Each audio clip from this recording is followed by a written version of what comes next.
الرحيم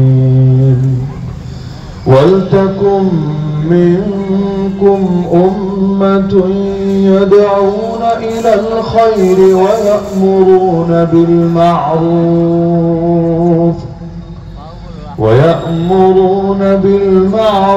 وينهون عن المنكر وأولئك هم المفلحون.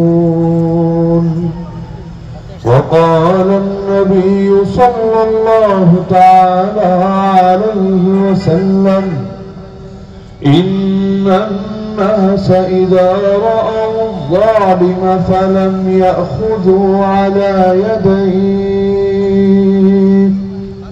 يوشك أن يعمهم الله بعقاب. آمنت بالله صدق الله العلي العظيم وبلغنا رسوله النبي الكريم. সিলেট হুমায়ুন রশিদ চত্বর মোহাম্মদিয়া জামে মসজিদ পরিচালনা কমিটি ও ব্যবসায়ী বৃন্দের যৌথ উদ্যোগে আয়োজিত আজকের 11তম বার্ষিক ওয়াজ মাহফিলের সম্মানিত সভাপতি হাজী মোহাম্মদ মুক্তাদির আলী সাহেব, উপস্থিত আমার শ্রোতা ওয়াজিবুল ইহতরাম হযরত উলামায়ে কেরাম, এলাকার গণ্যমান্য মুরব্বীগণ, স্থানীয় এবং দূরদূরান্ত থেকে আগত জিন্দারুদ্দি কোরআন প্রেমী প্রিয় তাওহীদি জনতা এবং পর্দার আড়ালে থাকা মা ও বোনেরা, এই উম্মতের উপর যে কয়েকটা বিশেষ গুরু দায়িত্ব রয়েছে তার মধ্যে অন্যতম দায়িত্ব হলো আল আমরু বিল মারুফ ওয়ান নাহয়ু আনিল মুনকার, সৎ কাজের আদেশ করা এবং অসৎ কাজ থেকে নিষেধ করা। দাওয়াত ভিন্ন জিনিস আর সৎ কাজের আদেশ ও অসৎ কাজের নিষেধ ভিন্ন জিনিস।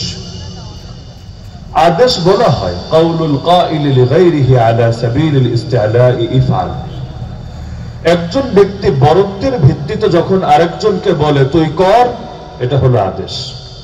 আর নিষেধ কাকে বলে? একজন ব্যক্তি বরত্বের ভিত্তিতে আরেকজনকে যে বলে করিস না, এটা হলো নিষেধ।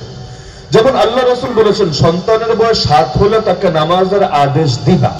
এই আদেশ মানে কি যে বাচ্চা নামাজ পড়লে ভালো হয়, নামাজ পড়লে তোমার উপকার হবে, এগুলো না, বরং এই নামাজের টাইম হয়েছে, আজান দিয়েছে, নামাজ পড়, এটা হলো আদেশ। যদি না পড়ে তাহলে তার ভিতরে একটা ভয় কাজ করবে, বাবা আমাকে আদেশ দিয়েছে, যদি না করি তাহলে হয়তো গায়ে হাত না তুললো রাগ করবে। এমনকি নবীজি বলেছে 7 বছর থেকে আদেশ দিয়ে দিয়ে মুখ দিয়ে দিয়ে অভ্যস্ত করবা, কিন্তু 10 বছর যখন হবে, মানে তোমার আদেশের 3 বছর পরিপূর্ণ হবে, তখন শুধু আর মুখ দিয়ে বলবা না, তখন হাতও ব্যবহার করবা। যদি নামাজ না পড়ে, নবীর শব্দ হলো ওয়াদরিবুহুম আলাইহা ওয়া হুম আবনাউ 10 সিনিন, নামাজের জন্য তাকে পিটাবা, তাকে মারবা, তাকে প্রহার করবা। কারণ আদেশের পরবর্তী দাবি হলো এটা, যদি সে করে তাহলে তো ভালো, না করলে প্রয়োজনে শাসন করা হবে, না করলে প্রয়োজনে শক্তি প্রয়োগ করা হবে। তো আদেশ এবং নিষেধ এতটাই গুরুত্বপূর্ণ দায়িত্ব, যতদিন থাকবে ততদিন পর্যন্ত এই সমাজটা মানুষের সমাজ থাকবে। যখন এই আদেশ নিষেধ উঠে যাবে, তখন এই সমাজের মধ্যে আর জানোয়ারের সমাজের মধ্যে পার্থক্য খুঁজে পাওয়া যাবে না। তবে আদেশ নিষেধের স্তর আছে, কোন কোন ক্ষেত্রে হাত দিয়ে, কোন কোন ক্ষেত্রে বুক দিয়ে, কোন কোন ক্ষেত্রে এর চাইতেও নিচে ভিন্ন কিছু দিয়ে। হাত দিয়ে আদেশ নিষেধ করবে কে? করবে আল্লাহ যাকে পাওয়ার দিয়েছেন। সেই পাওয়ার ফ্যামিলির পাওয়ারই হোক, গ্রামের পাওয়ারই হোক, সেই পাওয়ার একটা এলাকা, একটা ইউনিয়ন, একটা আসনের পাওয়ারই হোক, সেই পাওয়ার পুরো দেশের পাওয়ার হোক। এজন্য আল্লাহ কোরআনে সরকারের 4টা গুরু দায়িত্বের কথা বলেছেন, যে যারাই সরকার হবে, যদি মুসলমানের সরকার হয়, মুসলমানের অভিভাবক হয়, কোরআন তাদেরকে 4টা দায়িত্ব দিয়েছে। 1 নম্বর আল্লাহ বলেন আল্লাযীনা ইম্মাক্কান্নাহুম ফিল আরদি আকামুস সালাহ, আমার বান্দাদেরকে যদি পৃথিবীতে শাসন ক্ষমতা দেই, তাদের 1 নম্বর দায়িত্বই হয় এই পাওয়ারকে কাজে লাগিয়ে নামাজ কায়েম করা। নিজে তো নামাজ পড়বে, পুরো দেশের সমস্ত জনগণকে নামাজি বানিয়ে ছাড়বে। কারণ যেই দেশের মানুষের নামাজ ঠিক, ওই দেশের মানুষের বাকি সব ঠিক। যাদের নামাজে ভেজাল, ওদের সবকিছু ভেজাল। এজন্য সবচাইতে বড় চোর কাকে বলা হয়েছে? হুমায়ুন রশিদ চত্বরের মাহফিলে এসে যে আইফোন চুরি করে তাকে সবচাইতে বড় চোর বলা হয় নাই, বরং তো যে চোর নামাজে চুরি করে তাকে সবচাইতে বড় চোর বলা হয়েছে। কেন? আল্লাহর সঙ্গেই যে সৎ হতে পারে না, ও বান্দার সঙ্গে সৎ হবে এটা আশা করেও লাভ নাই। যে আল্লাহরে ফাঁকি দেওয়ার চেষ্টা করে বান্দারে কি দিবে? এজন্য ওমর রাদিয়াল্লাহু আনহু তার রাষ্ট্রের প্রতিটা প্রদেশের গভর্নরদেরকে এই মর্মে চিঠি লিখে পাঠিয়েছিলেন। ওই যুগের প্রাদেশিক গভর্নর মানে এই যুগের ওই মুখ্যমন্ত্রী টাইপ আর কি, মানে প্রদেশ যিনি সামলান, প্রদেশের যিনি সকল গুরুদায়িত্ব পালন করেন। ওমর রাদিয়াল্লাহু আনহু চিঠি লিখে পাঠালেন, ইন্না হাম্মা উমুরিকুম ইনদি আস-সালাহ, তোমাদের যত দায়িত্ব আছে এর মধ্যে আমার কাছে সর্বপ্রধান সবচেয়ে গুরুত্বপূর্ণ দায়িত্বের নাম নামাজ। মান হাফিজাহা ওয়া হাফাযা আলাইহা হাফিযা দীনাহু, যে নামাজকে হেফাজত করবে, নামাজের ব্যাপারে যত্নবান থাকবে, সে পুরো দ্বীনের হেফাজত করতে পারবে। ওয়ামান দাইয়াহা ফাহুয়া লিমা সিওয়াহা আদিয়াউ, যে নামাজকে বরবাদ করবে সে অন্যগুলোকে আরো বেশি বরবাদ করবে। আল্লাহ বলেন সরকারের 1 নম্বর দায়িত্ব নামাজ কায়েম করবে, 2 নম্বর দায়িত্ব ওয়া আতাউ যাকাত, যাকাত আদায় করবে, যাকাত উসুল করবে। কারণ যাকাত তো সবাই ঠিকঠাক ভাবে দেয় না। 1 নম্বর ঝামেলা হলো দেয় না, 2 নম্বর ঝামেলা হলো যারা দেয় তাদের দাও সুষম ভাবে বন্টিত হয় না। মনে করেন এই এলাকার মানুষ এই এলাকার গরিবদেরকে যাকাত দিচ্ছে, কিন্তু দেখা যাচ্ছে এর চাইতে আরো বেশি অভাবে বাংলাদেশে আরো কিছু এলাকার মানুষ আছে যেখানে হয়তো যাকাত দেওয়ার লোকই নাই। হয়তো এলাকার এই গরিবদেরকে টাকাগুলো না দিয়ে সাল্লার গরিবদেরকে দিলে, দিরায়ের গরিবদেরকে দিলে তাদের আরো বেশি উপকার হতো। কিন্তু সেখানে বড়লোক যে কয়জন আছে তারা যদি দেয় সকলের হক আদায় হবে না, আর এখানে যে বড়লোকরা আছে তাদেরটা ওখানে পৌঁছানো যাচ্ছে না। বাংলাদেশে যাকাত যে পরিমাণ মানুষ দেয় এগুলো যদি সুষম বন্টন হতো এই দেশে দারিদ্র বিমোচনে সেটা অনেক বেশি অবদান রাখতো। কিন্তু সুষম বন্টনটা করবে কে? করবেটাকে যদি সরকারের কাছে দেয় তাহলে এটাও মেরে খাবে, সব তো মারে। এই যাকাতের টাকারও যে কি হবে আল্লাহ ভালো জানে। অথচ ইসলামী খেলাফতের সময় সিস্টেম এটাই ছিল, মুসলমানদের আমিরুল মুমিনিন খলিফাতুল মুসলিমিন যারা হতেন তারাই যাকাত উসুল করতেন।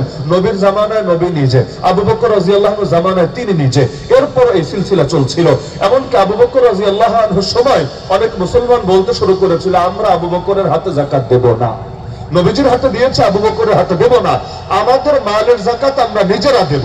আবু বকর রাদিয়াল্লাহু আনহু বলেছিলেন শোনো, যারা নামাজ আর যাকাতের মধ্যে পার্থক্য করবা, যে নবীর যুগে নামাজ যেভাবে পড়েছি এখনো সেভাবে পড়বো, কিন্তু নবীর যুগে যাকাত যেভাবে দিয়েছি এখন সেভাবে দেব না, আমি আবু বকর একা হলেও তাদের বিরুদ্ধে যুদ্ধ করব। ওয়াল্লাহি লা উকাতিলান্না মান ফাররাকা বাইনা সালাতি ওয়াজ যাকাত। আজকে বাংলাদেশের সরকার যেভাবে গুরুত্ব দিয়ে কর নেয় এবং করের নামে জুলুম চালায়, কিভাবে জুলুম? এখানে ধনী আর গরিবের কোনো পার্থক্য নাই। মোবাইলে 100 টাকা রিচার্জ করবেন, 56 টাকা নাই, 56 টাকা প্লাস নাই। একজন কোটিপতির থেকেও যে হারে কাটা হচ্ছে আর একজন ভিক্ষুকের থেকেও সে হারে কাটা হচ্ছে। ওদেরকে একবার বিবেকেও বাঁধে না, একটু লজ্জাবোধ কি হয় না যে একজন কোটিপতি, ধরেন বসুন্ধরা কোম্পানির মালিক, যমুনা ফিউচারের মালিক, তার থেকে যেভাবে নিচ্ছি, আর হুমায়ুন বসে চত্বরে বসে যে ভিক্ষা করছে, যার ডেইলি ইনকামই হয়তো 200-400 বেশি না। আবার বাংলাদেশে তো ভিক্ষুকদের থেকেও চাঁদাবাজি হয়। চাঁদাবাজরা চাঁদাবাজি করতে করতে ভিক্ষুকদেরও ছাড়ে নয়। ঢাকার মধ্যে মসজিদের ঠিক সামনে বসবা তাহলে এত টাকা দিবা সপ্তাহে, আর যদি তুমি 500 মিটার দূরে বসে এত টাকা দিবা, 1 মাইল দূরে বসলে এত টাকা দিবা। এই ভিক্ষুকরা চাঁদা টাদা দেওয়ার পরে দৈনিক ইনকাম থাকে কত? ওদের থেকেও যদি সরকার ওই হারে কর নেয় যেই হারে কোটিপতির থেকে নিবে, এর চাইতে আফসোসের বিষয় কি হয়? আবার নিবা যে কোনো এক সাইড থেকে নাও, আয় করতে গেলে নিবে আয় কর, ব্যয় করতে গেলে নিবে ব্যয় কর, ব্যাংকে রাখতে গেলে আবার নিবে সেখান থেকে সংরক্ষণের কর। 10 লাখ যদি 1 সেকেন্ডের জন্য ক্রস করে 3000 নাই হাওয়া। আচ্ছা এই যে 10 লাখ আমি কি আসমান থেকে পেরে এনেছি না মাটি ফাঁক করে বের করেছি? কিছু না, এগুলো কর দিয়ে দিয়ে আয় করেছি। তো আয় করলাম কর দিয়ে, কেন রাখলাম, কোন পাপে রাখলাম আমি ব্যাংকে? এজন্য আবার কেটে নিল সেখান থেকে। আবার মাল কিনতে গেলাম, প্রতিটা কোম্পানিও তার কর উসুল করলেই যে 1 বোতল পানি কিনেছে, এই কোম্পানির উপর কর চাপায়া দেওয়া নাই সরকারের পক্ষ থেকে? আছে। এই কোম্পানি করের টাকা দিবে কোত্থেকে? আপনার পকেট থেকে নিয়েই তো দিবে। খালি করের টাকা না, সুদের টাকাও দিবে কোত্থেকে? আপনার পকেট থেকে নিয়েই দিবে। কারণ ব্যবসা করে, লোন নিয়ে ব্যবসা করে, নিজের পকেট থেকে ব্যবসা করতে গেলে দুদকে সে ধরবে, কত ঝামেলা করবে। ব্যাংক থেকে লোন নিবে, লোনের সুদ আপনার পকেট কেটে আদায় করবে। আবার সরকার তার থেকে কর নিবে, সেই কর আপনার পকেট থেকে আদায় করবে। আবার ভ্যাট নামে আলাদা একটা চাপায়া দেওয়া আছে, ওইটা আপনার থেকে আদায় করবে। আর যদি উন্নত দোকান থেকে সুপার শপ, ডিপার্টমেন্টাল স্টোর, দেখবেন ওরা আরো 2 টাকা 5 টাকা অতিরিক্ত আদায় করেছে। তো তুই বেটা আমার দোকানে আসলি কেন, এবার খাজনা দে, আরো 2 টাকা 5 টাকা বেশি আদায় করেছে। তাহলে এভাবে কর দিতে দিতে দিতে দেখবেন পুরো বছরে যত টাকা কামাই করেছেন, নিজের পেছনে, নিজের মায়ের পেছনে, নিজের বউয়ের পেছনে, নিজের বাচ্চার পেছনে, এরকম একটা একটা করে খাত ভাগ করেন, দেখবেন প্রতিটা খাতে অত খরচ করতে পারেন নাই যত খাজনা সরকার উসুল করে নিয়ে গেছে। চলছে এই দেশের বাস্তবতা এগুলো, অথচ জাকাতের খবর নেই। এই 100 টাকা 56 টাকা যদি হাওয়া করে, জাকাত তো মাত্র 2.5%। ওই 2.5% জাকাত দিতে রাজি না, কিন্তু করের ক্ষেত্রে 40-50 ভাগ পর্যন্ত কর দিতে রাজি। এই হলো বাংলাদেশি মুসলমানের মানসিকতা। তো জাকাত আদায় করতে হয় সরকারের তরফ থেকে, না এই সেকুলার সরকারের কথা বলছি না। তারা যদি জাকাত আদায় করার ঘোষণা দেয়, আমরা মানবো না, আমরা সবার আগে প্রতিবাদ করব। কারণ যার নিজের দিনদারি নাই, যে নিজে আল্লাহর জমিন, আল্লাহর দ্বীনের ধারকবাহক হতে রাজি হয় নাই, তাকে জাকাতের অর্থের দিকে নজর দিতে বলেছে কে? জাকাতের অর্থের দিকে নজর দেওয়ার মানে বাকিগুলো তো খেয়েছে, এইটাও লুটে পুটে খাবে। কিন্তু কোনোদিন যদি দিন কায়েম হয়, তাহলে সেই ক্ষেত্রে এই দায়িত্বই আসবে। যেমন নামাজের ক্ষেত্রে কেন্দ্রীয় মসজিদে ইমামতি করবেন দেশের বাদশা। আবু বকর রাদিয়াল্লাহু আনহু জামানায় তিনি ইমাম, ওমর রাদিয়াল্লাহু আনহু জামানায় তিনি ইমাম। ওমর রাদিয়াল্লাহু আনহুকে শহীদ করা হয়েছে কখন? যখন তিনি নামাজের ইমামতি করছিলেন। আল্লাহু আকবার বলে নামাজ শুরু করেছেন, এখন আলহামদু শুরু করতে পারেননি, সানা পড়ছিলেন, এর মধ্যে এসে তার তলপেটে এমন ভাবে ছুরি ঢুকিয়ে দিল, পুরো ছুরি ঢুকে গেল। আল্লাহর বান্দা ওই আঘাতে অবশেষে শহীদই হলো। আলী রাদিয়াল্লাহু আনহু শহীদ হয়েছেন কখন? ফজর নামাজ ইমামতি করার জন্য আসছিলেন, মাঝপথে একজন গিয়ে তার উপর হামলা করে দিল, অবশেষে তিনি আহত হলেন, এক পর্যায়ে সে আঘাতেই তিনি শহীদ হলেন। তাহলে আমরাও স্বপ্ন দেখি, স্বপ্ন দেখতে তো আর সমস্যা নাই, ইনশাআল্লাহ এই বাংলাদেশ একদিন এমন হবে যেদিন সরকার প্রধানের পেছনে নামাজ আদায় করার সৌভাগ্য হবে। কারণ যেই সরকার মসজিদে নামাজের ইমাম হবে, ওই সরকার ইনশাআল্লাহ দুনিয়া এবং দ্বীনের প্রতিটা বিষয়ে জাতির ইমাম হবে, জাতির নেতা হবে। এবং আমরা ওই স্বপ্ন দেখি বাকি যত ইমাম আছে সকল ইমাম বড় ইমামের অধীনে থাকবে। এখনো দুনিয়াতে এমন দেশ আছে ইমাম সাহেবরা মন্ত্রীর মতো মর্যাদা নিয়ে ঘোরে, আর বাংলাদেশে ইমামদের সাথে কি আচরণ চলে আপনারাই চিন্তা করেন। বাংলাদেশে ইমামের সাথে কি আচরণ চলে, আর এমন দেশও আছে ইমাম মন্ত্রীর মর্যাদা নিয়ে ঘোরে। তো সরকারের 2 দায়িত্ব আল্লাহ বললেন, নামাজ কায়েম করবে, দ্বিতীয় জাকাত আদায় করবে। 3 আর 4 হলো যেটা আমার আলোচ্য বিষয়। অর্থাৎ আল্লাহ বলেন তারা সৎ কাজের আদেশ দিবে, অসৎ কাজ থেকে নিষেধ করবে। তো সৎ কাজের আদেশ দিতে সরকার হওয়া লাগবে কেন? অসৎ কাজ থেকে নিষেধ করতে সরকার হওয়া লাগবে কেন? কারণ অনেক বিষয় এমন আছে এগুলো ওয়াজ দিয়ে পরিবর্তন হয় না, অনেক বিষয় এমন আছে এগুলো শুধু দোয়া দিয়ে পরিবর্তন হয় না। আর শুধু ওয়াজ আর দোয়া দিয়ে যদি সমাজ পরিবর্তন হতো, আল্লাহ নবীকে বদরে যাওয়া লাগতো না, উহুদে যাওয়া লাগতো না, খন্দকে যাওয়া লাগতো না, হুনাইনে যাওয়া লাগতো না, তাবুকে যাওয়া লাগতো না, 27টা ময়দানে নিজেকে যেতে হতো না, আর 47টা ময়দানে বাহিনী পাঠাতে হতো না, মক্কায় বসে দোয়া করে দিতেন, সব অত হয়ে যেত। কিন্তু আল্লাহ তার নবীর মাধ্যমে শিখিয়ে দিয়েছেন দোয়াও লাগবে, দাওয়াও লাগবে, ওয়াজও লাগবে, পাওয়া লাগবে। যেমন উদাহরণ যদি দেই, কেউ কেউ কষ্ট পাবেন, তাও দেই। বাংলাদেশে রাখেন সিলেট বিভাগে, সিলেট জেলার মধ্যে এই হুমায়ুন রশিদ চত্বর থেকে নিয়ে কদমতলী এবং আশপাশের এলাকাগুলোতে যেই পরিমাণ জিনা চলে, আগে বলেছে কষ্ট দিলে আমার কিছু করার নেই, যেটা দায়িত্ব এটা বলা লাগবে। এতে যদি বলেন হুজুর আমরা নারাজ হব, হন নারাজ। যদি বলেন দাওয়াত দিব না, দিবেন না দাওয়াত, তো কি হয়েছে? যেটা দায়িত্ব এটা বলা দরকার আছে না? যদিও এখানে একটাও আমার জানা মতে সরকার স্বীকৃত পতিতালয় নাই। এমনিওতে সরকারগুলো স্বাধীনতার পর থেকে 54 বছর হয়ে গেল, কত কিছুর বিরুদ্ধে অ্যাকশনে গেল, কিন্তু একটা সরকারও আমার জানা মতে পতিতালয়ের বিরুদ্ধে অ্যাকশনে যায় নাই। কি মধু আছে বেশ্যাখানার ভেতরে, বেশ্যাখানার বিরুদ্ধে তোমাদের জবান থেকেও একটা আওয়াজ বের হয় না, কোন দুঃখে। এমনকি নির্বাচনের আগে কত প্রতিশ্রুতি দেয়, আমরা আসলে এই অন্যায় দূর করবো, ওই অন্যায় দূর করবো, ওই অন্যায় দূর করবো। আরে কোন দেশে যদি এত এত বেশ্যাখানা খোলা থাকে, ওই দেশের উপর আল্লাহর গজব পড়বে না তো কি রহমত পড়বে? এই যে গজবের আখড়াগুলো খুলে রেখেছো, আর এগুলোর ভেতরে তো 1 লাইনের পাপ হয় না, কত লাইনের পাপ হয়। প্রতিটা পতিতালয় খালি জিনার আখড়া না, মাদকেরও আখড়া। খালি মাদকের আখড়া না, জুয়ারও আখড়া। কত রকম সমস্যা, এমনকি এগুলি জিনার আখড়া বললে ভুল হবে, ধর্ষণের আখড়া। এখানে যে মেয়েগুলো আছে বড় একটা অংশ তো এমন, এগুলোকে কিডন্যাপ করা হয়েছে, কাউকে অন্যভাবে ব্ল্যাকমেইল করে এখানে ফাঁসিয়ে দিয়েছে, কাউকে একবার ঢুকিয়েছে, বের হতে চাচ্ছে, তার বের হতে দিচ্ছে না, পুরো জীবনটা তার সেখানে কেটে যাচ্ছে। এগুলো যে কেউ জানে না এমন না, সবাই জানে, গোয়েন্দাদের কাছে কোনো রিপোর্ট নাই, বিষয়টা এমন না, সব আছে, তবু এগুলোর বিরুদ্ধে একটা আওয়াজ উঠাবে না। এমনকি দুঃখ লাগে, দুঃখ এই দেশে আলেম ওলামার অধিকার নিয়েও এই জাতির নেতাদেরকে ওই পরিমাণ সোচ্চার হতে দেখা যায় না, যেই পরিমাণ সোচ্চার তারা এই যৌনকর্মীদের অধিকার নিয়ে। করোনার সময় আমার এখনো মনে পড়ে, যদিও জেলে তখন, তো জেলে তো পত্রিকা যেত, 4টা পত্রিকা এলাও ছিল জেলে, তো দেখতাম মাঝে মাঝে হায় রে দুঃখ, কি দুঃখ, তাদের দুঃখ হলো যে যৌনকর্মীরা এখন তারা দিন কাটাবে কিভাবে, খদ্দের তো আসে না, সামাজিক দূরত্ব, আবার সরকারও কিছু রেস্ট্রিকশন দিয়ে দিয়েছে যে এইটাই না পতিতালয়ে কেউ যেতে পারবে না। তো এদের নিয়ে আর বিবিসি পর্যন্ত পেরেছান, বাংলাদেশের মিডিয়া পড়া সাংবাদিকরা পর্যন্ত পেরেছান, অথচ আমরা যে পুরো বছর জুড়ে জেলে আমাদের দিনগুলো কিভাবে কাটছে এটা নিয়ে কারো কোনো পেরেশানি নাই, খেয়ে আছি নাকি না খেয়ে আছি এটা নিয়ে কারো কোনো চিন্তা নাই, অসুস্থ হয়ে চিকিৎসা পাচ্ছি নাকি ধুকে ধুকে মরছি, আমাদের চোখের সামনে আমাদের কোনো কোনো সাথী তো মরে গেল। মাওলানা ইকবাল নারায়ণগঞ্জের প্রসিদ্ধ আলেম, এই 2021 গণগ্রেফতারের সময় সেও গ্রেফতার হয়েছিল, কিন্তু পা ধরা বাকি রেখেছে। আল্লাহর বান্দা আগ থেকে অসুস্থ, হাই প্রেশারের সমস্যা, ডায়াবেটিসের সমস্যা, বড় সমস্যা, এর মধ্যে রিমান্ডে এত টর্চার করা করেছে, কত রিকোয়েস্ট যে করেছে চোখের সামনে এই ঢাকা কেন্দ্রীয় কারাগারে, যে আমাকে তোমরা যদি ট্রিটমেন্ট না দাও না, অন্তত যে ওষুধগুলো নিয়মিত চলে, হাই প্রেশারের রোগী, ডায়াবেটিসের রোগীর কি পরিমাণ ওষুধ লাগে জানা আছে আপনাদের, যে আমার যে ওষুধগুলো নিয়মিত চলে অন্তত এগুলো আমাকে দাও। ফ্যামিলি পর্যন্ত গেটে এসে কত তকবির করেছে, যে করোনার অজুহাত দিয়ে না সাক্ষাৎ করতে দিয়েছে না ওষুধ দিয়েছে, এক পর্যায়ে অসুস্থ হয়েছে, তবু একটার মন গলে নাই।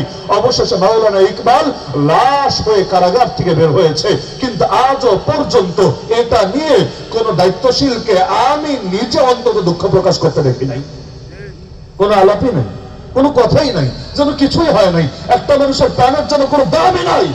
আরে কি অদ্ভুত ব্যাপার, সব দাম শুধু ওদের প্রাণের, আমরা মানুষ না, আমাদের প্রাণের অধিকার থাকতে নাই। এই যে এখন যিনি বাংলাদেশের রাষ্ট্রপতি হয়ে আছে, যখন তিনি নতুন দায়িত্ব গ্রহণ করলেন, এটা উদাহরণ হিসাবে বলছি, বল আলোচনার বাইরে, দায়িত্ব গ্রহণ করলেন, তিনি যাচ্ছিলেন গোপালগঞ্জে টুঙ্গিপাড়া, সেখানে একটা মাজার আছে, শাহজালালের না শাহপরানের না আর একজনের নাম নাইবা বলি, ওই টুঙ্গিপাড়া মাজারি শরীফ, মাজারি মোবারক যদি জিয়ারত না করে তাহলে ক্ষমতা আবার হালাল হয় না, অলিখিত নীতি, অঘোষিত নীতি, যাওয়াই লাগবে। তবে জিয়ারত পারেন কি পারেন না ওইটাও বিষয় না, ফটোশুট করা লাগবে, সেলফি রাখা লাগবে, যদি ছবি থাকে আলহামদুলিল্লাহ, ছবি না থাকে নাউজুবিল্লাহ, তাহলে এই ছবি তোলার জন্য যাবে, ভালো কথা, যান। দেখা গেল তারা যখন যাবে, তারা যে রাস্তা দিয়ে চলবে, ওই রাস্তা দিয়ে চলার অধিকার তো অন্য কারো নাই, তারা ভিআইপি, তাদের প্রাণের দাম আছে। আপনি কে, আপনি কে, আপনি মরলে কি, আপনার ফ্লাইট মিস হলে কি, আপনার অ্যাম্বুলেন্সে আছেন তাতে কি? দেখা গেল তিনি যাচ্ছেন, পদ্মা সেতুর উপরে নামলেন, যদিও পদ্মা সেতু তো অন্য কারণ আমারই অনুমতি ছিল না, মোটরসাইকেল চলার পর্যন্ত অনুমতি ছিল না, কেন? এখানে নামলে পুলিশ এসে জরিমানা করবে, এই করবে সেই করবে, সাংবাদিক ছবি তুলবে। তবে আইন তো হলো আমাদের মতো গরিবদের জন্য, তাদের জন্য আবার আইন আছে নাকি? নামলেন, ছবি তুললেন, ফ্যামিলির সাথে দীর্ঘ সময় এনজয় করলেন, ভালো কথা। এদিকেও বিশাল জ্যাম, ওদিকেও বিশাল জ্যাম। ওই জ্যামের ভেতরে একটা অ্যাম্বুলেন্স ছিল, অ্যাম্বুলেন্সের ভেতরে একটা শিশু কাতরাচ্ছিল, তার বাবা মা কাউকে রিকোয়েস্ট করতে বাদ রাখে নাই, পুলিশ থেকে শুরু করে সবাইকে, যে আমার বাচ্চার জীবন বিপন্ন প্রায়, ডাক্তার বলেছে জলদি নিয়ে লাইফ সাপোর্ট দিতে হবে, অন্তত দয়া করো, মায়া করো, অন্য গাড়ি ছাড়ো বা না ছাড়ো, আমারটাকে ছাড়ো। কারো মন গলে নাই, একজনেরও অন্তরকে তারা ছুঁয়ে দিতে সক্ষম হয় নাই। ফলাফল ওই বাচ্চাটা কাতরাতে কাতরাতে অ্যাম্বুলেন্সের ভেতরে শেষ নিঃশ্বাস ত্যাগ করেছে। কেন? কারণ এদিকে রাষ্ট্রপতি সাহেব ব্যস্ত আছেন ছবি তোলার ভিড়ে, অথচ এই যে একটা ঘটনা ঘটে গেল, এটার জন্য তিনি একটা সরি বলেছেন, একটা দুঃখ প্রকাশ করেছেন, একটা বিবৃতি দিয়েছেন, বা সান্ত্বনা হিসাবে বাবা মাকে কিছু অর্থ দিয়েছেন, যদিও প্রাণের কোনো বিনিময় হয় না, জানের কোনো বিনিময় হয় না, কোটি টাকা দিলেও না, তবু অন্তত দায় সারার খাতিরে কিছু দিয়েছেন, অথবা সাংবাদিকরা খুব লেখালেখি করেছে, এর কোনোটাই আমার নজরে পড়ে নাই। এটা হয়তো আমার নিজের ব্যর্থতা, আমি দেখতে সক্ষম হই নাই, কিন্তু এই রকম দৃশ্য দেশে ঘটছে। তো অবাক হই, যেই দেশে আমাদের অধিকাংশ মানুষের প্রাণের এবং জীবনের নিরাপত্তার কোনো কিছুর কোনো গুরুত্ব নাই, ওই দেশে যৌনকর্মীদেরকে নিয়ে দেশ থেকে শুরু করে বিদেশ এই সাংবাদিকরা এত পরিমাণ পেরেশান। কাহিনী আসলে কি? এই যে এখন এই যে হোটেলগুলোর মধ্যে 2 নাম্বারই চলে, এটা কেউ জানে না? এটা কেউ জানে না? কে জানে না? সবাই জানে।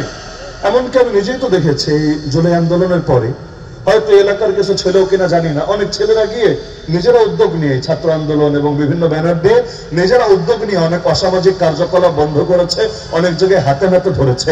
যদিও শেষ পর্যন্ত কি হয়েছে আমি জানি না, এগুলোকে আসলে গ্রেফতার করেছে, জেলে নিয়েছে, বিচার হয়েছে, হোটেল বন্ধ হয়েছে বা জিজ্ঞাসাবাদে পড়েছে আমি জানি না। হয়তো অনেক হয়েছে অথবা হয়তো কিছু হয় নাই, কিন্তু ছেলেপেলেরা কয়দিন করবে? এটা তো তাদের দায়িত্ব না, এটা তো তাদের দায়িত্ব না। এবং নিয়মিত করতে গেলে তাদের অস্তিত্বই থাকবে না, হয়তো গুম হয়ে যাবে, হয়তো আমি আয়না করে ভরবে, খুঁজে খুঁজে বের করবে লিড দিচ্ছে কে, যে ছেলেটা লিড দিচ্ছে আরো ধরো, আরো সরাও। কারণ যে কোনো মূল্যে এগুলো কোটি কোটি টাকার বিজনেস, একদিনেই গড়ে ওঠে নাই, একদিনেই তারা নষ্ট হতে দেবে না। তো যত মসজিদ করেন কি হবে, যত মাদ্রাসা করেন কি হবে, যত ওয়াজ করেন কি হবে, এই যদি জিনার আখড়াগুলোতে জিনা চলতে থাকে আল্লাহর গজব পড়বে পড়বে। আমার তো এখনো মনে পড়ে আল্লামা দেলোয়ার হোসেন সাঈদী, আল্লাহ তাআলা যদি আসলে তাকে হত্যা করে থাকে শাহাদাতের আলেম মাকাম নসিব করুন। সে কতকাল লাগে, ওনার তাফসীরই তো আমার জীবনে নিজে সরাসরি শোনার তৌফিক হয়নি, ক্লিপ শুনেছি। সে কবে বলেছিলেন যে লস অ্যাঞ্জেলেস আর ক্যালিফোর্নিয়া এগুলোর মধ্যে যে হারে জিনা চলছে এগুলোর উপর আল্লাহর গজব পড়বে। কতকাল আগের ওয়াজ, জেলেই তো থাকলেন 1 যুগের বেশি, কিন্তু আলহামদুলিল্লাহ দেখা যাচ্ছে এখন কিন্তু সেই জিনিসের সামনে এসেছে, এমন ভাবে দাবানল জ্বলছে। আমেরিকার মতো দেশ এতদিনে খুলে উঠতে পারছে না, ফায়ার সার্ভিস না কোনো কিছু, কিচ্ছু দিয়ে কিচ্ছু হচ্ছে না। ওরা নাম দিচ্ছে শয়তানের বাতাস, মানে এই বাতাসের সঙ্গে দাবানলের মতো আগুন ছড়ায় যাচ্ছে। যদিও নামটা আমার যুক্তিতে ধরে না, কারণ শয়তানকে শয়তানের দেশে শয়তানের বাতাস দিবে? ভালো মানুষের দেশে দিতে পারে শয়তানের বাতাস, শয়তানের জায়গায় শয়তানকে শয়তানি বাতাস দিবে? তো বাস্তবে যাই হোক, এখন বাস্তবতা তো এটাই, এই কাফের যেগুলো মরবে এতে ডাইরেক্ট বিনা হিসাবে জাহান্নামে গিয়ে পড়বে। আর মুমিন যদি কেউ আযাবে আক্রান্ত হয়ে যায়, কারণ হবে, আজকে যদি এখানে আযাব পড়ে আপনিও মরবেন, আপনিও মরবেন। আল্লাহ তাআলা কিয়ামতের দিন মাফ করবে, কিন্তু দুনিয়াতে ছাড়াছাড়ি নাই। বনি ইসরাইলের মধ্যে এক বুজুর্গ ছিল, অনেক বুজুর্গ, সারাদিন নামাজ পড়তো, ইবাদত করতো, জিকির আজকার করতো। আল্লাহ একবার ফেরেশতা পাঠালেন, যাও পুরো জাতিকে ধ্বংস করে দিয়ে আসো। ফেরেশতা গিয়ে বলল, আল্লাহ তোমার অমুক বুজুর্গ বান্দা আছে, এখন কি করব? যদি পুরো জনপদ ধ্বংস করি সেও ধ্বংস হবে, আর যদি তাকে বাঁচাতে যাই কিভাবে বাঁচাবো? তাকে কি ওই আসমানে উঠে আনবো নাকি এলাকা থেকে পার করব? কি করব? তুমি কি ডিরেকশন দাও এ ব্যাপারে? তখন আল্লাহ জানিয়ে দিলেন যে তাকে সহই পুরো জনপদকে ধ্বংস করো, কারণ সে নিজে ইবাদত তো করেছে কিন্তু সৎ কাজের আদেশ করে নাই, অসৎ কাজ থেকে নিষেধ করে নাই, যার কারণে আযাবের হকদার সেও হয়ে গেছে। বাঁচতে হলে জাতিকে নিয়ে বাঁচতে হবে, না হলে মরণ আসলে সবাইকে একসঙ্গে মরতে হবে। আল্লাহ রাসূল বলেন, লা তা'মুরুন্না বিল মা'রুফ ওয়া লা তানহাউন্না আনিল মুনকার, তোমরা সৎ কাজের আদেশ করতে থাকবা, অসৎ কাজ থেকে নিষেধ করতে থাকবা, ওই দিন আসার আগে ক্বাবলা আন তাদউ ফালা ইউস্তাজাবু লাকুম, যখন তোমরা আল্লাহর কাছে ঠিকই দোয়া করবা কিন্তু তোমাদের দোয়ার কবুল হবে না। আমাদের এখন হচ্ছে সমস্যা, দোয়া কিন্তু কম হয় না, কম হয়, কিন্তু আগের মতো দেখা যায় কেন যেন দোয়া কবুল হয় না। মানুষ চিন্তিত, কিরে সব হুজুরকে ভেজাল হয়ে গেছে, দোয়া কবুল হয় না কেন আগের মতো? এখন মানুষ বৃষ্টি না হলে ওই বৃষ্টির নামাজ পড়তেও ভয় পায়। আগে কিন্তু মুরব্বিরা নামাজটা পড়তো, যদি বৃষ্টি না হতো পানির দরকার, পানির সংকট দেখা দিয়েছে, গিয়ে সলাতুল ইস্তিসকা বলে আরবিতে এই নামাজটা এক সময় আপনারা শুনবেন মুরব্বিদেরকে জিজ্ঞাসা করলে, বিশেষ করে গ্রামাঞ্চলে হতো, এবং অধিকাংশ ক্ষেত্রে দেখা যেত নামাজের পরপরই বা নামাজ চলাকালে আলহামদুলিল্লাহ রহমতের বৃষ্টি চলে এসেছে। এখন নামাজ পড়তেই ভয় পায়, কেন? কারণ একদিন পড়লো, 2 দিন পড়লো, 3 দিন পড়লো, যদি বৃষ্টি না আসে তাহলে চত্বরের ব্যবসায়ীরা কি বলবে, সাধারণ জনগণরা কি বলবে?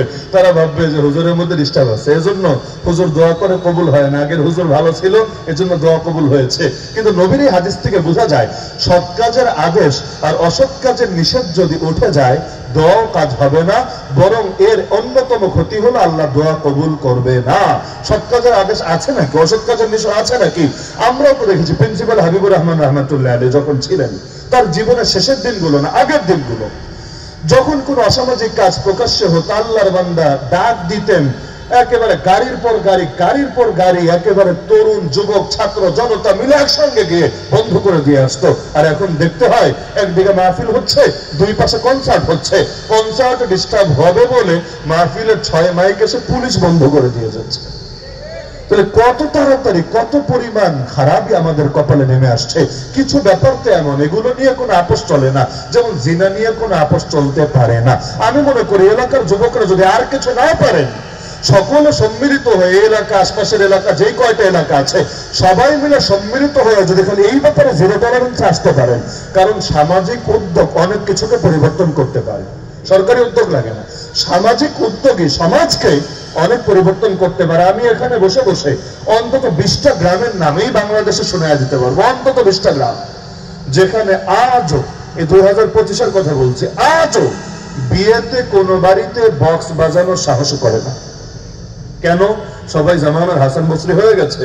না না, সামাজিক উদ্যোগের কারণে পঞ্চায়েতের লোকেরা, মুরব্বীরা, আলেম ওলামারা সবাই মিলে সিদ্ধান্ত নিয়েছে কোন বাড়িতে যদি বিয়েতে বক্স বাজো শেষ, ওরে এক ঘরে করে দেওয়া হবে, ওর সাথে গ্রামবাসীর কোনো সম্পর্কই থাকবে না, একদম পুরা এক ঘরে হয়ে যাবে। তো সামাজিক সম্পর্ক সমাজে যেহেতু চলে, সমাজ নিয়ে তো চলতে হবে, ওই সামাজিক সম্পর্ক রক্ষার খাতিরে তারা এই পাপিষ্ঠ কাজ থেকে ফিরে এসেছে। এমন গ্রামও আছে যেখানে কোনো ধরনের কোনো কনসার্ট বলেন, যাত্রাপালা বলেন, কল্পনাই করা যায় না, শুধুমাত্র যুবকদের উদ্যোগের কারণে। তো সামাজিক উদ্যোগ বিরাট শক্তি। আজও পর্যন্ত আল্লাহ তাআলা এটা তো আমাদেরকে দিয়েছে, রাষ্ট্র ক্ষমতা নাই, না থাক, যতটুকু আছে সেটার জন্য আল্লাহ ধরবে। কোরআনে আছে আল্লাহ সাধ্যের বাইরে বোঝা চাপিয়ে দেন না, কথা সত্য। সূরা বাকারা সর্বশেষ আয়াতে এটা, আল্লাহ সাধ্যের বাইরে বোঝা চাপিয়ে দেন না। রাষ্ট্র ক্ষমতা নাই, ওখানে কি কি সমস্যা, এটার জন্য আল্লাহ আমাকে যতদিন ক্ষমতায় না যাবো ধরবে না, কিন্তু যেটা আছে এটার ব্যাপারে কিন্তু ছাড়ও দিবেন না। নবী বলেন তোমরা প্রত্যেকেই দায়িত্বশীল, প্রত্যেকেই নিজের দায়িত্বের ব্যাপারে জিজ্ঞাসিত হবে। আমি আশা রাখি, এটা আমার আদেশ না, এটা আমার প্রত্যাশা, এটা আমার আপনাদের প্রতি একটা অন্তরের বিনীত আহ্বান। সেটা হলো এই কয়েক এলাকার যুবকরা যদি মিলে উদ্যোগ নেন, আপনারা যদি এভাবে কমিটি বানায় নেন, ইনশাআল্লাহ তোমরা ইনশাআল্লাহ আমরা সবাই মিলে সকল অসামাজিকতার বিরুদ্ধে জিরো টলারেন্সে নেমে আসবো। আমি বিশ্বাস করি পুলিশ কোঅপারেট করুক বা না করুক, সরকার গেজেট প্রকাশ করুক বা না করুক, আপনাদের সামাজিক উদ্যোগ পুরো বাংলাদেশ গোল্লায় গেলে যাক, কিন্তু এই এলাকাটারে অন্তত ঠিক করে দিতে সক্ষম ইনশাআল্লাহ। কি বিশ্বাস হয় তো? সক্ষম না? অবশ্যই সক্ষম, অবশ্যই সক্ষম, অবশ্যই সক্ষম। শুধু সামাজিক গুরুত্বের দরকার আছে। আগেই বলেছি আমি আদেশ দিচ্ছি না, আপনাদের আদেশ দেওয়ার মতো বেয়াদবি আমি করবো না, কিন্তু আমি আশা ব্যক্ত করলাম যদি মনে হয় যে এই কথা অযৌক্তিক না যৌক্তিক এবং এটা আমাদের রক্ষার জন্য উপায়, না হলে প্রত্যেকে ধরা খাবেন আল্লাহর কাছে। প্রত্যেকে, দুনিয়ায় কেউ ধরুক না ধরুক, মাথায় রাখেন আল্লাহ ধরবে। কেন? কারণ বান্দা তোর যতটুকু সক্ষমতা ছিল কেন করলি না? নবী বলেছে তোমাদের কেউ যদি অন্যায় দেখে তার ইমানের দাবি 3টা, এর বাইরে চতুর্থ কোনো দাবি নাই। 1 নম্বরে মান রাআ মিনকুম মুনকারা, তোমাদের মধ্যে যে ব্যক্তি অন্যায় দেখবে ফালিয়ুগাইয়িরহু বিয়াদিহি, সে যেন হাত দিয়ে সেই অন্যায়কে প্রতিরোধ করে দেয়, হাত দিয়ে। ফাইল্লাম ইস্তাতিউ ফাবিলিসানি, যদি হাত দিয়ে না পারে তাহলে মুখ দিয়ে যেন প্রতিবাদ করে। ফাইল্লাম ইস্তাতিউ ফাবিকলবি, যদি সেটাও না পারে অন্তর দিয়ে যাতে কি করে না, অন্তর দিয়ে ঘৃণা করে। ঘৃণা কোন শব্দ না বাবা? নবীজি ঘৃণা শব্দ বলে নাই, নবীর শব্দ হলো ফালিয়ুগাইয়িরহু বিকলবি। ঘৃণা করে পেলেনটা কোথায় আমাকে বোঝান, যারা আরবি ন্যূনতম জানেন ঘৃণা কই আছে আমারে বোঝান। নবীর শব্দ ঘৃণা না, নবীর শব্দ হলো অন্যায়কে যাতে পরিবর্তন করে দেয় অন্তরের মাধ্যমে। তো অন্যায়কে অন্তরের মাধ্যমে পরিবর্তন করে কিভাবে? শুধু ঘৃণার মাধ্যমে অন্যায় পরিবর্তন হয় না, বরং অন্তরের মাধ্যমে পরিকল্পনা করে। হাতের কাজ প্রতিরোধ, মুখের কাজ প্রতিবাদ, অন্তরের কাজ প্ল্যানিং, পরিকল্পনা। যেমন হুজুররা যখন বন্ধে ছিল 2021 থেকে 23, হাত ব্যবহারের সুযোগ নেই, মুখ ব্যবহারের সুযোগ নেই, বন্দিত, কি করবে? কিন্তু আপনি কি ভেবেছেন দিল বসেছিল না বসে থাকে নাই? আজকের বাংলাদেশে যে ঐক্যের পরিবেশ দেখছেন, দেখা যাচ্ছে না অনেকটা আলহামদুলিল্লাহ যে আগের চাইতে দূরত্ব অনেকটাই কমেছে। যদি 100% ঐক্য হয়েছে দাবি করবো না, তবে আগের চাইতে ইসলামপন্থীদের মধ্যে দূরত্ব, পারস্পরিক দূরত্ব কমে নাই। এর পেছনে সবচাইতে বড় অবদান হলো জালেমের, জুলুমের আর জেলের। কারণ সবাই নিয়ে যখন এক জায়গায় ঢুকিয়েছে, কবরস্থান আর জেলখানা, এই দুইটা হলো ঐক্যের প্ল্যাটফর্ম। যত দলাদলি থাকুক, কবরস্থানে কোনো দলাদলি নেই, সব একসাথে আলহামদুলিল্লাহ। আর যত দলাদলি থাকুক না কেন, এই জেলের মধ্যে কোনো দলাদলি নাই। জেলের মধ্যে ওই সারা জীবন বিরোধিতা করেছে, এখন একসাথে খায়, একসাথে ঘুমায়, একজন আরেকজনের খাবার বাইরে দেয়, একজন আরেকজনের কারেন্ট গেলে টাকা দিয়ে বাতাস করে দেয়। কিভাবে হিংসা থাকবে, বিদ্বেষ থাকবে, কয়দিন থাকবে? এক পর্যায়ে অটল বন্ধুত্ব হয়ে যায়। তো সরকার কি যে ক্ষতি করেছে, আলেমদেরকে দমাতে গিয়ে আলেমদের শক্তি আরো বাড়িয়ে দিয়েছে এবং জাতির দিলে ওলামা প্রেম আগের চাইতে আরো বেড়ে গেছে আলহামদুলিল্লাহ। একজনকে তো জুলুম করে দমাতে পারেনি, তো দেখা যাচ্ছে হাত দিয়ে অন্যায় নবী বলে দিচ্ছেন যে ইমানের স্তর 1 নম্বরে হাত দিয়ে প্রতিরোধ করা। যেখানে যেখানে হাতের শক্তি আছে ব্যবহার করতে হবেই হবে। নিজের ঘরে শক্তি আছে ব্যবহার করব, নিজের গ্রামে নিজের চাইতে যারা জুনিয়র ওদের উপর শক্তি আছে ব্যবহার করব। হাত ব্যবহার মানে খালি চর মারা না, হাত ব্যবহার মানে খালি চোর মারা না, হাত ব্যবহার মানে পাওয়ার, যে পাওয়ারটা আল্লাহ দিয়েছে ওই পাওয়ারটাকে কাজে লাগিয়ে এই কাঙ্ক্ষিত লক্ষ্যটা অর্জন করা। আর মুখ, যেখানে হাত চলবে না সেখানে মুখ। যেমন সংবিধানে কি আছে না আছে এটা নিয়ে আমারও হাত ব্যবহারের সুযোগ নাই, আপনার হাত ব্যবহারের সুযোগ নাই, মুখ ব্যবহারের সুযোগ আছে। আমি বলবো, নির্দ্বিধায় বলবো, এই বাংলাদেশের সমস্ত মুসলমানের জন্য চরম ব্যর্থতা এবং লজ্জার ব্যাপার, স্বাধীনতা 54 বছর হয়ে গেল, আজও পর্যন্ত সংবিধানে আল্লাহর সার্বভৌমত্ব স্বীকার করতে পারলো না। সংখ্যাগরিষ্ঠ মুসলমানের দেশ, লা ইলাহা ইল্লাল্লাহ জিকির করনেওয়ালার দেশ, কিন্তু আজও পর্যন্ত সার্বভৌম ক্ষমতার মালিক আল্লাহকে মানা হয় নাই। উল্টো লেখা আছে সকল ক্ষমতার মালিক নাকি জনগণ। মানে কি? এই বাক্যের অর্থ কি? এই বাক্যের অর্থ তো এটাই, কোনটা লিগাল, কোনটা ইলিগাল, কোনটা ঠিক, কোনটা ব্যাঠিক, কোনটা বৈধ, কোনটা অবৈধ, এগুলো নির্ধারণ করার অথরিটি আল্লাহর না, অথরিটি হলো আমাদের। নাউযুবিল্লাহ মিন যালিক। অথরিটি নাকি আল্লাহর না, অথরিটি নাকি আমাদের। মানে এটা কোন ধরনের গাঁজাখুরি কথা? এই মানুষের হাতে হালাল হারামের অথরিটি দিয়েছে বলেই তো মদের বারের লাইসেন্স দিয়ে রেখেছে। মানুষের হাতে হালাল হারামের অথরিটি দিয়েছে বলেই তো শরীফ নাকি শরীফা হবে এগুলোর পক্ষে আইন বানানোর গোপন চেষ্টা হয়েছে, যদিও আপনাদের সম্মিলিত প্রতিবাদের কারণে পারে নাই। এই মানুষের হাতে অথরিটি দিয়েছে বলেই তো দিনকে দিন বেহায়াপনা, অশ্লীলতা ব্যাপক থেকে ব্যাপকতর হচ্ছে। কিচ্ছু বলা যাচ্ছে না, কিচ্ছু করা যাচ্ছে না। আরে হুজুররা এত বিপদে, নারীর পর্দা নিয়ে যদি ওয়াজ করে তাহলেও বলে দেখো হুজুররা নারী জাতির বিরুদ্ধে অবস্থান নিয়েছে, হুজুররা নারী উন্নয়ন, নারী অধিকারের পথে অন্তরায় হয়ে যাচ্ছে। মানে কথাও বলতে পারবেন না আপনি। ওই পর্দার ওয়াজ করলেও বলবে যে নারীর স্বাধীনতার পথে হুজুররা বেয়াদবি করেছে। নাউযুবিল্লাহি মিন যালিক। আজও পর্যন্ত সংবিধানেই যে সংবিধান নতুন করে সংস্কার হবে, ভালো কথা, আসলে ভালো কথা। যদিও আমার ব্যক্তিগত মত হলো সংস্কার মানে কি? সংস্কার মানে হলো আগেরটারে ঠিক রেখে ওই যেখানে যেখানে সমস্যা টুকটাক টুকটাক টুকটাক পরিবর্তন করা, এটার মানে সংস্কার, এডিটিং করবে আর কি।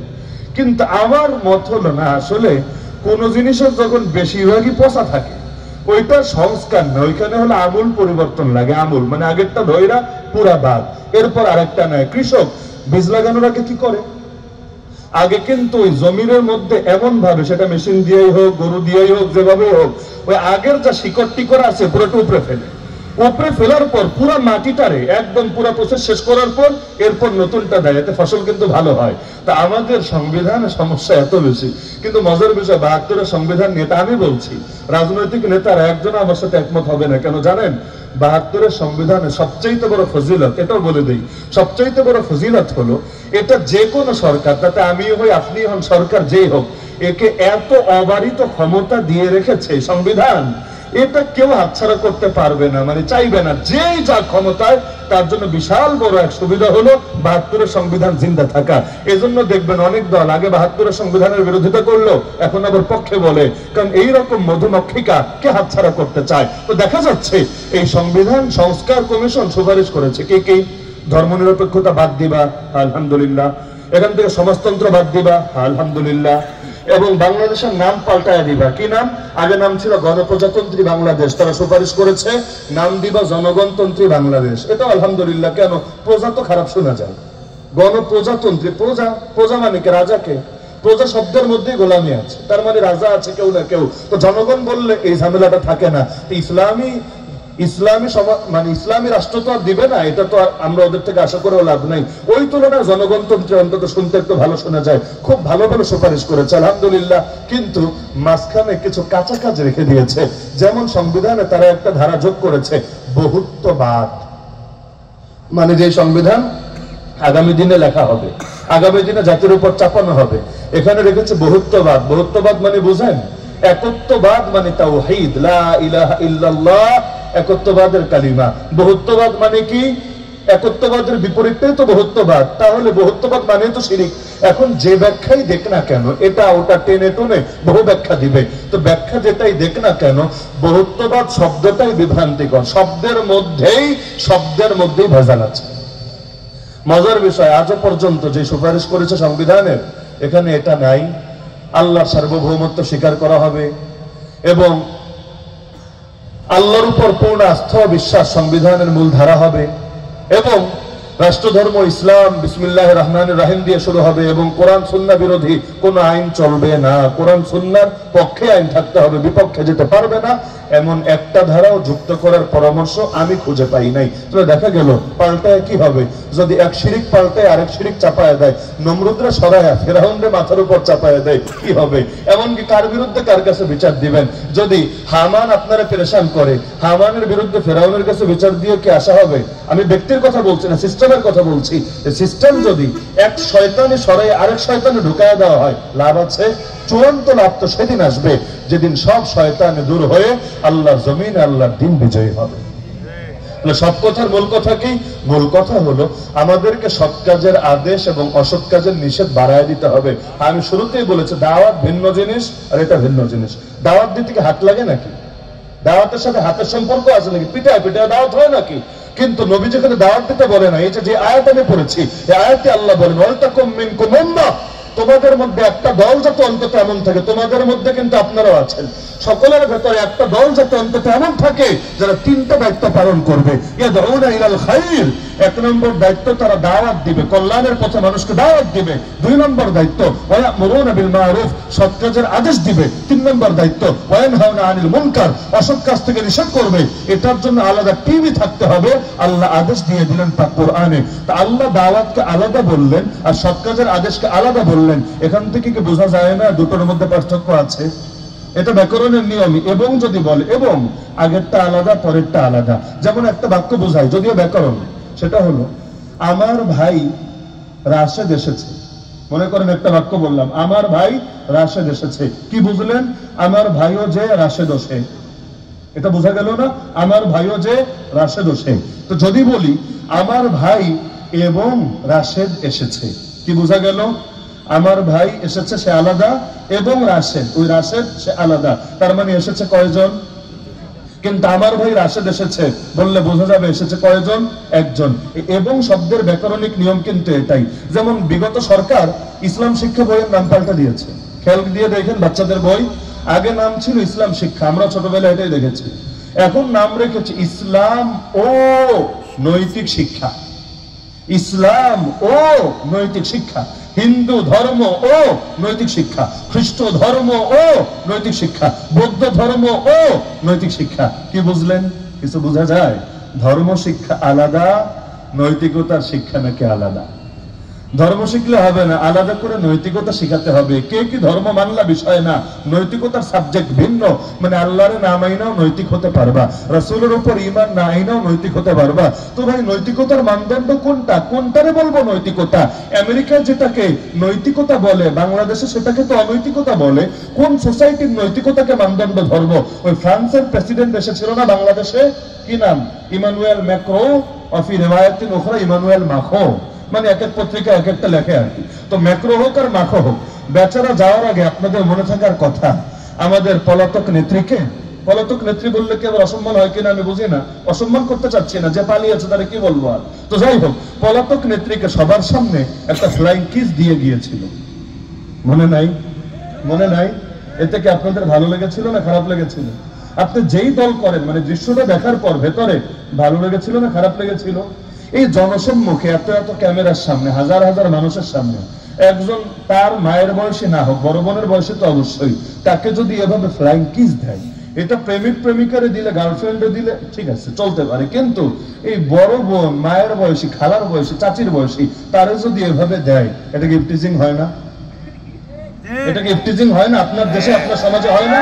কিন্তু তার কাছে কিন্তু এটা ইফটিজিং না, তার কাছে নরমাল, কারণ তারা ফ্লাইং না, তারা ডাইরেক্টটাও দেয়। মানে দেখা সাক্ষাৎ হলে আমাদের মুসাফাহা মুহানাকা যেমন, এদেরও ওই বেটা হোক বেটি হোক দেখা হলে হাত করবে, দেখা হলে একটু পাপা টাপা খাবে, এগুলো ব্যাপার না, এগুলো তাদের দিল ফ্রেশ আছে, দিলের মধ্যে ভেজাল নাই, সব ক্লিয়ার আছে। তো দেখা যাচ্ছে ফ্রান্সে এটা নৈতিক, তো বাংলাদেশে তো অনৈতিক। কত এলাকায় আছে মারে তুই বলে, তুই কি জানেন না? তুই মানে এদের ভাষাই এটা, এক এলাকার বলি আরেক এলাকার গালি। তার কাছে মারে তুই বলা নৈতিক, কিন্তু সিলেটে বলেন এটাকে নৈতিক হবে না অনৈতিক? অবশ্যই অনৈতিক। তাহলে নৈতিকতা কোনটা, অনৈতিকতা কোনটা, মানদণ্ড কি? ওই নৈতিকতার মানদণ্ডকে সেটা যেটা বিজেপি বলবে, আরএসএস বলবে, র বলবে, মোসাদ বলবে, সিআইএ বলবে, ইসরায়েল বলবে, আর কোনটা আমরা বিশ্বাস করি? নৈতিকতার মানদণ্ড আল্লাহর কালাম, নৈতিকতার মানদণ্ড নবীজির আদর্শ, নৈতিকতার মানদণ্ড দ্বীন ইসলাম। যা এর সাথে মিলবে সেটাই নৈতিক, যা মিলবে না সেটাই অনৈতিক। যেমন সরকার আমাদেরকে শেখায় যদি লিভ টুগেদার করে এটা নাকি নৈতিক, লিভ টুগেদার যদি করে নৈতিক। এমনকি বিয়ে শাদী করে নাই, এখন তো এগুলা সংবাদপত্র সাক্ষাৎকার দেয়, 1 বছর পর্যন্ত লিভ টুগেদারে আছে, বিয়ে করে নাই, চেক করছে আর কি, সব চেক টেক করে যদি নিশ্চিত হয় না চলবে তাহলে আগামীতে বিয়ে করার সিদ্ধান্ত নেবে। তো এই যে দেখা যাচ্ছে কোন কোন সমাজ এমনকি বাংলাদেশকে এভাবে বানাতে যাচ্ছে, লিভ টুগেদার নৈতিক আর জোরাজোরি করা অনৈতিক। এমনকি বাংলাদেশে ফাজিল প্রথম আলো ওরা একটা শব্দ আমদানি করেছে, বৈবাহিক ধর্ষণ। কি নাম বলবেন? এটা আবার কি? মুরব্বীদের মাথায় ধরবেন এটা কি? বিয়ে করার পর আপনার ধরেন বউর মন চাচ্ছে না, আপনার মন চেয়েছে, করলেন, এটার নাম দিয়েছে বৈবাহিক ধর্ষণ। আর আপনি বিয়ে করেন নাই কিন্তু এমনি ওই পটলায়া পটলায়া শোয়া পড়ছেন, এটা ধর্ষণ না, এটা হলো লিভ টুগেদার, এটা মহান প্রেম, মহান ভালোবাসা। মানে কি? তার মানে দিনকে দিন বিয়ে থেকে মানুষের মনে উঠায় দিই। লিভ টুগেদার যদি এমনি করতে পারে বিয়ের দরকার কি? লিভ টুগেদার এমনি করতে বললে বিয়ের দরকার আছে, তাহলে নৈতিক কোনটা অনৈতিক কোনটা? সরকার দেখবেন ধর্ষণের বিপক্ষে বলে, জিনার বিপক্ষে বলে না। কি বলে? হুজুরদেরকে বলে হুজুর মাদকের বিরুদ্ধে বয়ান দেন এবং ধর্ষণের বিরুদ্ধে বয়ান দেন, সুদ ঘুষের বিরুদ্ধে বয়ান দেন। ধর্ষণের বিরুদ্ধে বয়ান দেব, জিনার বিরুদ্ধে দিব না? ইসলামিকে ধর্ষণই পাপ, জিনা পাপ না? ধর্ষণ মানে বোঝায় যেখানে জোরাজোরি আছে, জোরাজোরি যদি না থাকে, দুইজন মিয়া বিবি রাজি, কিয়া করেগা কাজী, এই টাইপের ব্যাপার স্যাপার যদি হয় তাহলে ইসলামের চোখে সেটা পাপ হবে না, সেটা নারাজি হবে না? তাহলে হুজুরও তো বলা দরকার হুজুর জিনার বিরুদ্ধে বয়ান দেন, বলবে না না না ধর্ষণের বিরুদ্ধে বয়ান দেন। এর মানেই তো ওরা ধর্মীয় নৈতিকতাকে বাদ দিয়ে পশ্চিমা নৈতিকতা আমদানি করতে চাচ্ছে বাংলাদেশে। এটাকে সাংস্কৃতিক যুদ্ধ বলে। বাংলাদেশে সামরিক যুদ্ধ চলছে না, গোলাগুলির যুদ্ধ চলছে না, কিন্তু সাংস্কৃতিক যুদ্ধ চলছে।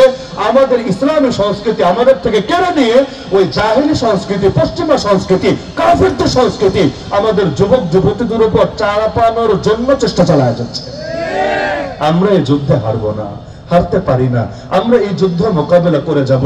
71-এ মোকাবেলা করেছি অস্ত্র দিয়ে, এই যুদ্ধে মোকাবেলা করব সামাজিক প্রতিবাদ এবং প্রতিরোধ দিয়ে। আমরা প্রয়োজনে জান দিব, কিন্তু সংস্কৃতি হাতছাড়া হতে দেব না। কারণ সংস্কৃতি যদি হারায় ফেলি তাহলে এটাও তো গোলামি। স্বাধীন জাতি গোলামের জাতে পরিণত হব না।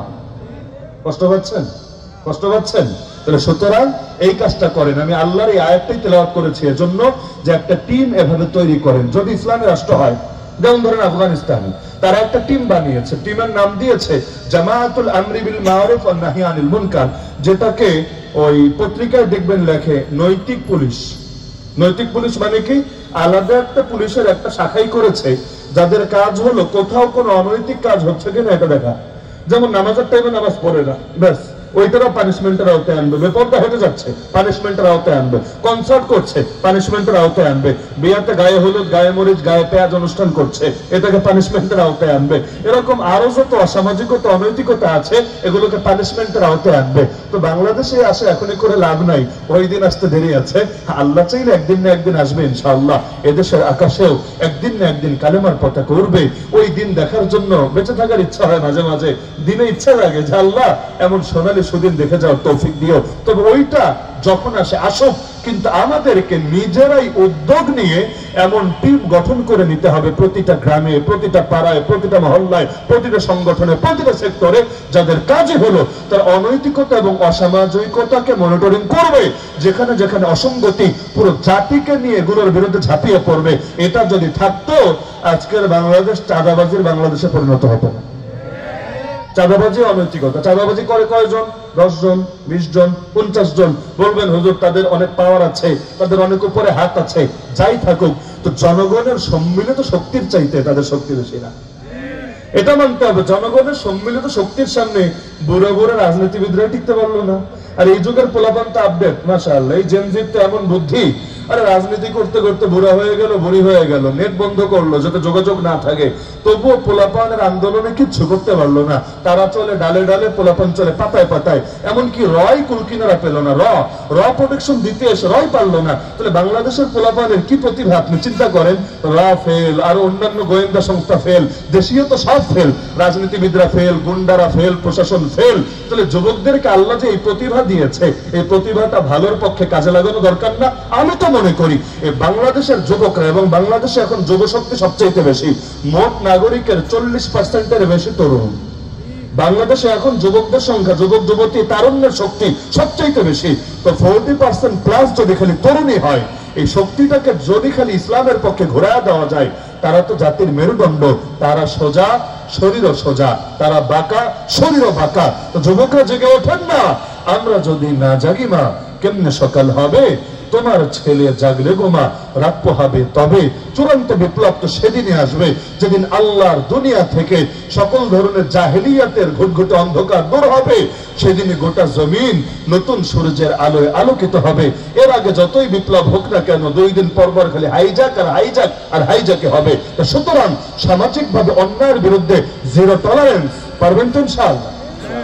তা আমি মনে করলাম যে আজকের এই দিনে এই বার্তাটাই দেওয়া দরকার। রাত বেশি করবো না, এটাই আমার শেষ কথা। আজকে 16 জানুয়ারি 2025 এই বার্তা দিয়ে গেলাম। আগামী তো যখনই সাক্ষাৎ হোক, আমি ওয়াজে ওঠার আগে টুকটাক খবর নিব যে ছেলেপেলেরা টুকটাক কাজ করেছে কিনা। কারণ কিছু না কিছু তো সম্ভব, একদম চূড়ান্তটা না পারলেও প্রাথমিকটা তো সম্ভব। আপনার উদ্যোগ নিলে এই মসজিদে ফজরের নামাজে মুসল্লি দিয়ে ভরা সম্ভব। খালি কমিটির লোকগুলোই মসজিদে যদি আসে, খালি কমিটি, আর কেউ লাগবে না। কমিটির লোকগুলো যদি মসজিদে আসে, অর্ধেক না হলেও 3 ভাগের 1 ভাগ ভরবে ইনশাআল্লাহ। আসে না কেন? এগুলো সামাজিক উদ্যোগ লাগবে। এটা বোঝাতে হবে, যদি কমিটিগিরি টিকাতে চাও, মসজিদে আসা লাগবে। আর বোরগুলো শুয়ে থাকবা, ফজরের টাইমে আসবা না, তোমার কমিটিগিরি বাদ। অন্তত সহসভাপতিরা যদি আসে, বাংলাদেশে অর্ধেক মানুষের সহসভাপতি, বিশ্বাস হয় না? এই পদের লোক সবচাইতে বেশি, মানে কমিটির মধ্যে এটা হলো বরকতি পদ। আরবিতে হলে বলে নায়েবে আমির, আর বাংলায় বলে সহসভাপতি। এটা সবাই খুশি রাখার জন্য দিয়ে দেয়। তো এই এলাকায় যতজন সহসভাপতি আছে, বাজার কমিটির, মসজিদ কমিটির, আরো হাবিজাবি যত কমিটির আছে, সবাইকে এনে মসজিদে হাজির করেন, মসজিদ ভরবে ইনশাআল্লাহ। তা আপনার উদ্যোগ নেন না, সামাজিক প্রেসার ক্রিয়েট করেন। কিছু কাটবে ধারে, কিছু কাটবে ভারে, ধারও লাগবে, ভারও লাগবে। সমাজ পরিবর্তন হবেই হবে ইনশাআল্লাহ। আল্লাহ তাআলা আমাদের সবাইকে যে কথাগুলো আলোচনা হলো এগুলো বোঝার এবং জিন্দগিতে বাস্তবায়ন করার তৌফিক দান করুন। শেষ করি ছোট্ট 2টা পরামর্শ দিয়ে, একদম 2 বাক্যের পরামর্শ। এক হলো আজকের রাতটা কোন রাত? মাশাআল্লাহ, জুম্মার রাত। আরবিতে তো রাত আসে আগে, দিন আসে পরে। বাড়িতে গিয়ে ঘুমানোর আগে 2 রাকাত হলো তাহাজ্জুদ পরে ঘুমাবেন ইনশাআল্লাহ প্রত্যেকে। শেষ রাতে উঠতে পারবেন কি পারবেন না ওই আশা রাখেন। ঘুমাতে যাওয়ার আগেই তাহাজ্জুদের নিয়ত, এমনি 12টাও পার হয়ে গেছে, তাহাজ্জুদের নিয়তে বেশি না পড়লে 2 রাকাত করে সবাই পড়বেন ইনশাআল্লাহ। পারবেন তো? আর আগামীকাল কিবা, আচ্ছা শুক্রবারে আপনাদের 2টা কাজ আল্লাহর রাস্তে করবেন। 1 নম্বরে হলো যারা কোরআন শরীফ পড়তে পারেন, সূরা কাহফটা পড়বেন। শুধু আগামীকাল না, প্রত্যেক শুক্রবার যদি পড়েন ইনশাআল্লাহ, আল্লাহ তাআলা তো নূর কিয়ামতের দিন দিবেন। দুনিয়াতে যদি দাজ্জালও চলে আসে, আপনার কিছু হবে না। আল্লাহ দাজ্জালি ফিতনা থেকে আপনাকে বাঁচায় দিবে। আর শেষ কাজটা হলো বেশি থেকে বেশি আগামীকাল দরুদ শরীফ পড়বেন। নবীর নামে যত বেশি দরুদ পড়বেন, আল্লাহর রহমত তত বেশি পাবেন। এবং আল্লাহ চাইলে নবীকে স্বপ্নযোগে দেখতে পারবেন। রওজায়ে আতহার জিয়ারতের তৌফিক হবে। হাসরের ময়দানে হাউজে কাউসারের পানি, এটা তো ইনশাআল্লাহ নসিবে জুটবে। তো বেশি থেকে বেশি শুক্রবার দিন, বিশেষ করে আসরের পরে আপনারা দরুদ শরীফ পড়বেন। আর মাগরিবের আগ দিয়ে দোয়া করলে দোয়া কবুল হয়। আর 2 খুতবার মধ্যে, আরবি 2 খুতবার মধ্যে দোয়া করলে দোয়া কবুল হয়। তার আরবি 2 খুতবার মধ্যে সময় তো খুব কম থাকে, ওই হাতও তোলা লাগবে না, মনে মনে চায় নেন, যা যা চাওয়ার আছে চায় নেন। বেশি যেগুলো দরকার অল্প কথায় বলে দেন। আর মাগরিবের আগে 10টা মিনিট আগে মসজিদে আসেন। কালকে অন্যদিন তো আজান দিলে আসেন, কালকে 10 মিনিট আগে আসবেন। কয়বার দরুদ শরীফ পড়েন, আল্লাহর কাছে হাত তুলে কি চাওয়ার আছে চান, দোয়াগুলো করেন। ইনশাআল্লাহ এই কাজগুলো নিয়মিত শুক্রবারে করবেন। এটা শুক্রবারের আমল। পারবেন না ইনশাআল্লাহ? এবং সবগুলোই হাদিস দ্বারা প্রমাণিত। আল্লাহ তৌফিক দান করুন, আমিন। সবাই দরুদ শরীফ পাঠ করুন।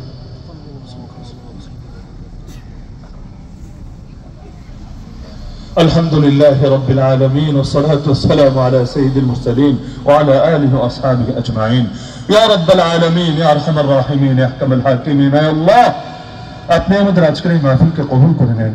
আয় আল্লাহ, আপনি আমাদের জিন্দেগির সমস্ত গুনাহগুলোকে মাফ করে দেন। আয় আল্লাহ, জেনে না জেনে, বুঝে না বুঝে, প্রকাশ্যে সগীরা কবিরা যত গুনাহ করেছি আপনার কাছে দুহাত তুলে ক্ষমা ভিক্ষা চাচ্ছি, মেহেরবানি করে জিন্দেগির সমস্ত গুনাহগুলোকে মাফ করে দেন। আল্লাহ, আমাদের মা বাবা, আপনজন, আত্মীয় স্বজন যারা দুনিয়া থেকে চলে গিয়েছেন, কবরে শায়িত আছেন, প্রত্যেকের কবরে আযাবকে মাফ করে দেন, প্রত্যেকের কবরকে জান্নাতুল ফেরদাউসের বাগান বানিয়ে দেন। আয় আল্লাহ, এখানকার গোরস্থানগুলোতে যত মুমিন মুর্দেগান শায়িত আছেন সবাইকে মাফ করে দেন। আয় আল্লাহ, বিশেষভাবে যারা এই মাহফিল শুরু করে গিয়েছেন, 11তম মাহফিল, আয় আল্লাহ, যিনি মাহফিল শুরু করেছিলেন তিনিও আজ কবরে শুয়ে আছেন। আয় আল্লাহ, এরকম আরো যারা যারা দুনিয়া থেকে চলে গিয়েছেন তাদের প্রত্যেকের কবরগুলোকে নূরে নূরানি বানায় দেন। আয় আল্লাহ, আমাদের যে মুরব্বীরা এখনো জীবিত আছে তাদেরকে নেক হায়াত দান করেন। আয় আল্লাহ, আমাদের মধ্যে যারা অসুস্থ সবাইকে শেফায়ে কামিলা আজল নসিব করেন, যারা ঋণগ্রস্ত সবাইকে ঋণ পরিশোধের তৌফিক দান করেন, প্রত্যেকের হালাল রুজি রোজগারে বরকত দান করেন, হারাম থেকে বিরত থাকার তৌফিক দান করেন। আয় আল্লাহ, বারবার মক্কা মদিনা জিয়ারতের তৌফিক দান করেন।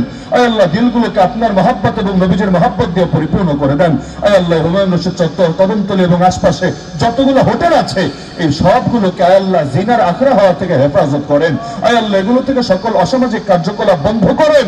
আয় আল্লাহ, যুবকরা উদ্যোগ নিয়ে যাতে জিরো টলারেন্সে নেমে যাতে আয় আল্লাহ সমস্ত অনৈতিক কাজগুলোকে বন্ধ করে দিতে পারে, গজবের এই রাস্তাকে বন্ধ করে দিতে পারে, সেই তৌফিক দান করেন। আয় আল্লাহ, হোটেলের মালিক আর কর্মচারীদের দিলেও আপনার ভয় দিয়ে দেন। আয় আল্লাহ, আপনার ভয় দিয়ে দেন। আয় আল্লাহ, শাহজালালের জমিনে, শাহপুরানের জমিনে এই বেয়াদবিগুলো করার দুঃসাহস ওদের হয় কিভাবে? আয় আল্লাহ, ওদের আকল বুদ্ধিকে আপনি জাগায় দেন।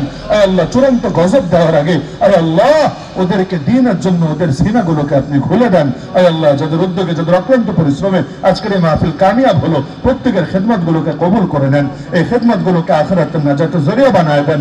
আয় আল্লাহ, যে মসজিদের উদ্যোগে এই মাহফিল, এই মসজিদের যাবতীয় প্রয়োজন গায়বী খাজনা থেকে পূরণ করে দেন। আয় আল্লাহ, এই মসজিদকে সর্বদা মুসল্লি দ্বারা আবাদ রাখেন। আয় আল্লাহ, এই মসজিদকে হেদায়েতের একটা মার্কাজে পরিণত করেন। আয় আল্লাহ, যে ব্যবসায়ীরা কষ্ট করে মাহফিলের আয়োজন করেছে, আয় আল্লাহ তাদের ব্যবসার মধ্যে আপনি সর্বোচ্চ বরকত দান করেন। আয় আল্লাহ, তাদেরকে সকল ধরনের হারাম থেকে বিরত থাকার তৌফিক দান করেন। আয় আল্লাহ, যাদের অর্থে এই মাহফিল কামিয়াব হলো তাদের প্রতিটা পয়সাকে কবুল করেন। যে যে নিয়ত দান করেছে প্রত্যেকের দিলের নেক মাকসাদকে পুরা করেন। জিন্দা মুর্দা সবাইকে মাফ করেন। আসমানি জমিনে সমস্ত বালা মুসিবত থেকে হেফাজত করেন। আয় আল্লাহ, যারা প্রবাসে আছেন তাদের প্রবাস জীবনকে সুখময় বরকতময় বানিয়ে দেন। আয় আল্লাহ, আপনার বান্দার এই জুমার রাতে একমাত্র আপনার মহব্বতে গভীর রাত পর্যন্ত পড়ে আছে। আয় আল্লাহ, এখানে উপস্থিত একটা বান্দাকেও মাহরুম করবেন না। আয় আল্লাহ, নিষ্পাপ হয়ে সবাইকে ঘরে ফিরে যাওয়ার তৌফিক দান করেন। প্রতিটা বান্দার উপর আপনি রাজি এবং খুশি হয়ে যান। আয় আল্লাহ, ঈমান নিয়ে বাঁচার, ঈমান নিয়ে মরার, কালেমা জপতে জপতে শেষ নিঃশ্বাস ত্যাগ করার তৌফিক দান করেন। আয় আল্লাহ, আমাদের সবাইকে আপনি কবুল করে নেন। আয় আল্লাহ, আমাদের সবাইকে কবুল করে নেন। আপনি কবুল না করলে আমাদের কোন উপায় থাকবে না। আল্লাহ, কবুল করে নেন। আয় আল্লাহ, আগামীতে 12তম মাহফিল হবে, এক যুগ পূর্তি মাহফিল। আয় আল্লাহ, আগামী মাহফিলকে আরো বৃহৎ পরিসরে, আরো সুন্দর ভাবে, আরো শান শওকত সহকারে এই মাহফিলকে কায়েম করার তৌফিক দান করেন। আয় আল্লাহ, কিয়ামত পর্যন্ত এই মাহফিলকে আপনি স্থায়ী করে দেন। সুবহান রাব্বিকা রাব্বিল ইজ্জাতি আম্মা ইয়াসিফুন ওয়া সালামুন আলাল মুরসালিন ওয়ালহামদুলিল্লাহি রাব্বিল আলামিন বিরহমাতিকা ইয়া আরহামার রাহিমিন।